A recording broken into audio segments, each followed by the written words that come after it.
How to log into United Healthcare Provided Portal. Hi everyone, this is Kate and I'm back with another video. Now without any further ado, let's get started with this video.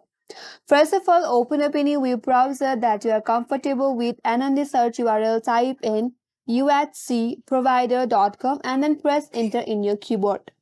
Now you will get to official web page of United Healthcare. Now to log in into from this interface, navigate to top right corner and there you will find a sign in button. Click on it. Now it says sign in to the United Healthcare Provided Portal, or if you are a new user or user access. If you don't have an account yet, you can create a new account with this new user and user access option. But to log in into your United Healthcare Provider Portal, click on the first link that says sign in to United Healthcare Provider Portal. Now, that will redirect you to sign in page. So first of all, you have to enter your healthcare ID or email address associated with your account.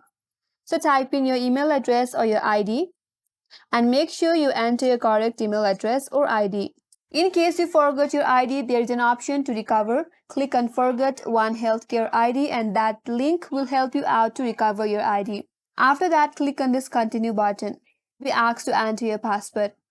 Enter your correct password. After that, click on Sign In option and then you will be logged into your United Healthcare account. And that's all for today's video. Hope this video helped you. If you are new to our channel, make sure to subscribe, like, comment and hit that notification bell icon. Thanks for watching and I will see you in the next video.